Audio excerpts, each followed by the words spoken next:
pour s'apercevoir, oula, si je fais bouger l'aire de chasse, ça va le faire, qu'il y a aussi du couvain. Oh, je kiffe, je kiffe. C'est pas mal.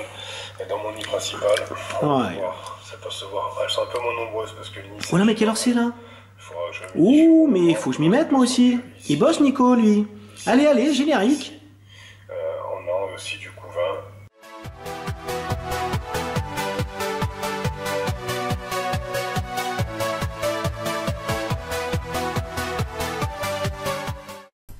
Bienvenue aux Émirats Arabes Unis, bienvenue à Abu Dhabi, c'est JMent. Je vous retrouve pour une vidéo format court.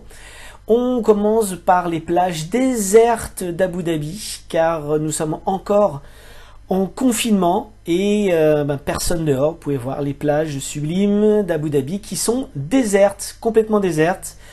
Et donc, l'occasion quand même pour moi de vous faire peut-être un petit peu plus de vidéos et de mettre à jour mes colonies.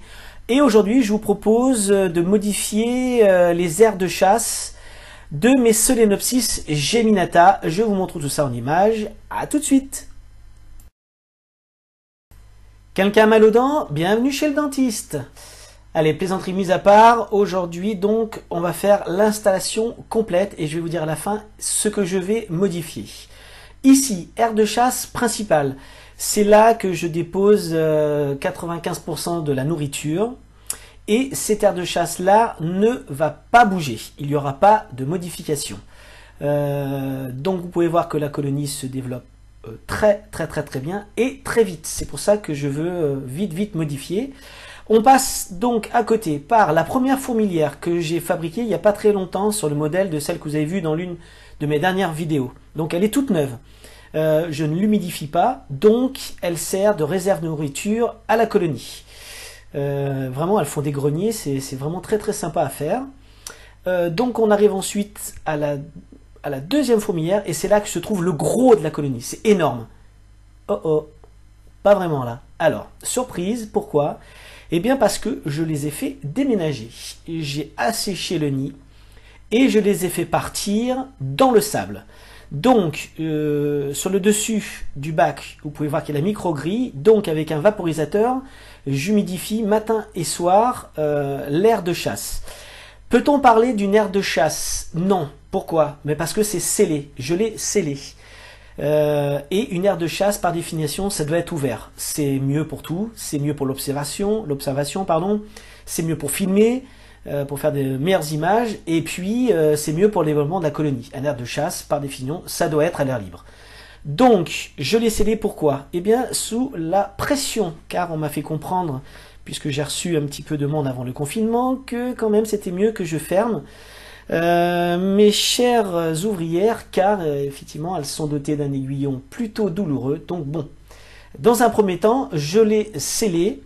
Donc ce que je compte faire, c'est maintenant relier par les deux trous du bas. Ah oui, j'ai oublié, je nourris un petit peu ici, vous pouvez voir du sucre à côté, et le deuxième tube me sert à faire glisser la nourriture de temps en temps dans le bac. Donc je vais relier à ce bac-ci par les deux trous que je vais faire sur le côté.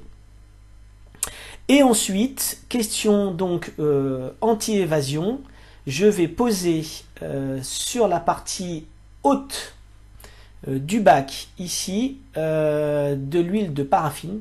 Voilà, ici de l'huile de paraffine, je pense. Ensuite une petite bande mousse pour récolter les gouttes, de manière à ce que ça ne tombe pas au fond. Et juste en dessous, je mettrai une bande d'environ 3 cm de téflon. Donc, et ensuite, je vais faire un passage aérien pour relier l'aire de chasse à la nouvelle aire de chasse. Voilà le projet que j'ai pour ma fourmilière. Je ne vais pas trop attendre pour vous montrer tout ça. J'ai déjà commencé de filmer la modif.